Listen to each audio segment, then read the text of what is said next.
Em nosso estudo de hoje está no Evangelho de Lucas, capítulo 12, versículo 20. Mas Deus lhe disse: louco, esta noite te pedirão a alma, e o que tens preparado, para quem será? Emmanuel comenta na lição 37 do livro Ceifa de Luz, supercultura e calamidades morais. Não basta ajuntar valores materiais para a garantia da felicidade.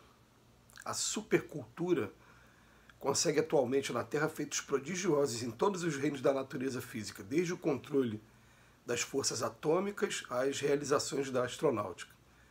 No entanto, entre os povos mais adiantados do planeta, avançam duas calamidades morais do materialismo, corrompendo-lhes as forças: o suicídio e a loucura, ou mais propriamente, a angústia e a obsessão.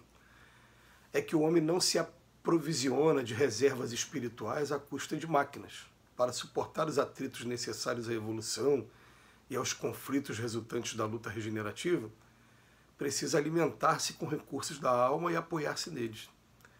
Nesse sentido, vale recordar o sensato comentário de Allan Kardec no item 14 do capítulo 5 do Evangelho segundo o Espiritismo, sob a epígrafe O Suicídio e a Loucura. A calma e a resignação auridas da maneira de considerar a vida terrestre e da confiança no futuro dão ao espírito uma serenidade que é o melhor preservativo contra a loucura e o suicídio. Com efeito, é certo que a maioria dos casos de loucura se devem à comoção produzida pelas vicissitudes que o homem não tem coragem de suportar. Ora, se encarando as coisas desse mundo da maneira por que o Espiritismo faz que ele as considere, o homem recebe com indiferença, mesmo com alegria, os reveses e as decepções que o houverem desesperado noutras circunstâncias.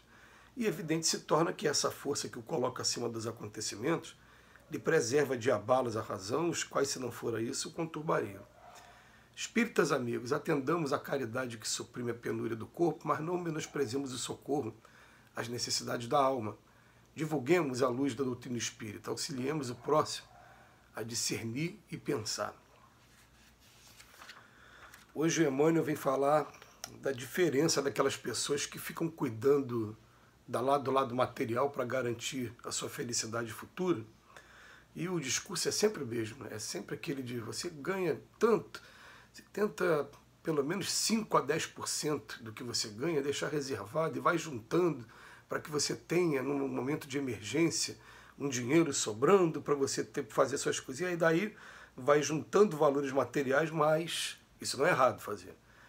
Esquece dos valores morais. E ele vem trazer hoje a atenção para dois assuntos que são assuntos da maior gravidade, que são o suicídio e a loucura decorrente da forma como a maioria dos homens, muitos homens, não conseguem suportar as tribulações, esses nomes que ele fala de vicissitudes, essas dificuldades, esses desafios da vida. E é claro que hoje ele vem trazer para a gente um trecho do Evangelho do Segundo Espiritismo, no capítulo 5, que vai falar de suicídio e loucura, mas falando da maneira como a gente, quando entende a doutrina espírita, a gente observa tudo que está acontecendo com a gente consegue realmente, fazendo pouco esforço até, partindo daquelas maquetes que a gente encontra nos shoppings, quando vai ter a obra de alguma coisa, naquele projeto todo, você também se olhar de fora, como se você estivesse fora desse mundo, olhando para esse cenário e entender qual está sendo o meu papel, aonde eu estou inserido, o que eu estou fazendo. Isso é bom a gente fazer, para a gente poder entender, né, todo o contexto. E ele fala que quando a gente faz isso, a gente vai ver com indiferença ou mesmo com alegria essas decepções que em outras circunstâncias deixam a pessoa super desesperada. Mas a gente vai encontrar no estudo da doutrina espírita, principalmente no relato, no testemunho dos espíritos que passaram pela experiência, né?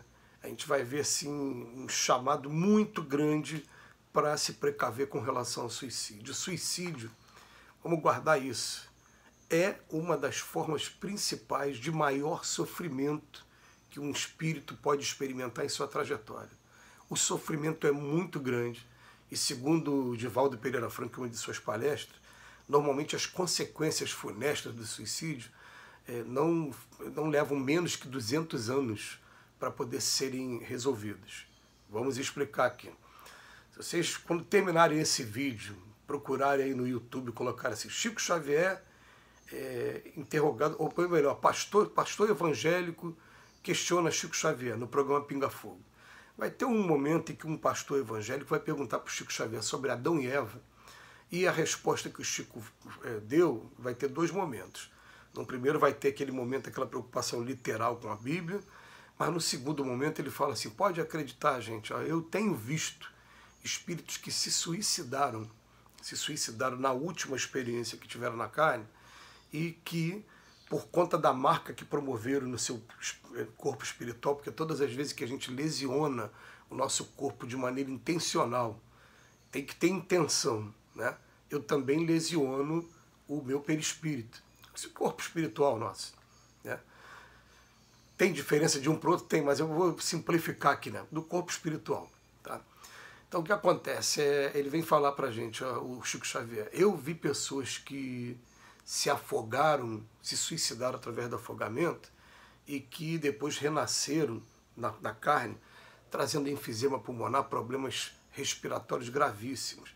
Eu vi pessoas que ingeriram veneno e deformaram seu sistema digestivo, quando renasceram trouxeram problemas graves também no campo da digestão, inclusive com alguns cânceres também, para poder consertar o estrago que foi feito. Eu vi pessoas que se enforcaram e que essas pessoas renasceram com a coluna vertebral, tendo uma paraplegia ou a tetraplegia, de acordo com a gravidade da lesão que promoveram na coluna vertebral.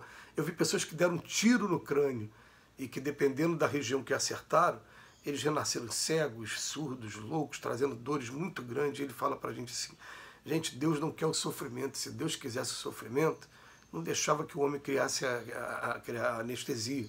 Na verdade, ele quer a felicidade o tempo todo. Esse sofrimento todo que a gente vê é humano.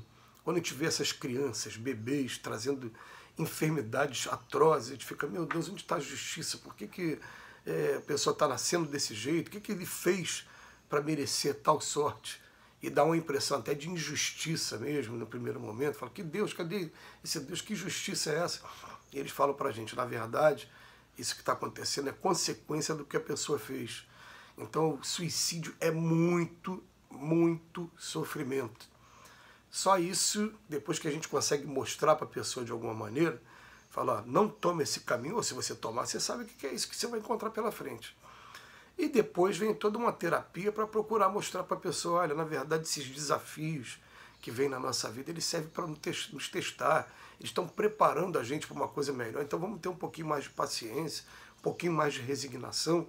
E outra coisa, tem hora que a gente tem que ocupar a nossa mente, mesmo com coisas que a gente gosta de fazer, para a gente não entrar nesse campo de angústia, como diz aqui, e de obsessão, que vai levar a gente para esses comportamentos.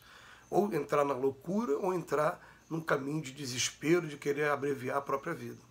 Mas os espíritos falam para a gente muito sofrimento, muito sofrimento. Esse que eu falei, é claro, em 10 minutos apenas, que é esse vídeo, é só uma das consequências do suicídio, mas tem outras ainda gravíssimas e que quem passou traz um relato que para a gente que é um relato terrível de momentos que viveram, até que tivessem oportunidade também de recuperar e de realmente, né, de superar todo o trauma que viveram. Então ele vai falar para a gente, olha, a vida, se a gente conseguir ocupar a nossa mente com aquilo que a gente gosta de fazer, e principalmente fazendo a diferença na vida das pessoas, sendo útil de alguma maneira às pessoas, a gente vai conseguir tocar a nossa vida bem e vai conseguir ter força para cada dia a gente, né, ter renovada que as nossas energias também, para poder continuar a tarefa que nasceu para fazer, porque esse mundo é um mundo assim mesmo, vai ter ingratidão, vai ter dificuldade, mas a questão é, quando você aprendeu já a lidar com a ingratidão, com a dificuldade de todo mundo, e mesmo assim segue sempre em frente, você vai entender o que é trabalhar com Cristo, porque o Cristo nunca esperou nada de ninguém, e a gente naturalmente também não vai esperando nada de ninguém. A gente também vai fazendo o nosso trabalho e vai cada dia tendo aquela certeza de que estamos no caminho certo. Estando no caminho certo, a gente se sente bem, não tem espaço para suicídio, não tem espaço para loucura, para esses pensamentos que são destruidores, são destrutivos, e levam a muito sofrimento. Então que Jesus nos abençoe hoje e sempre.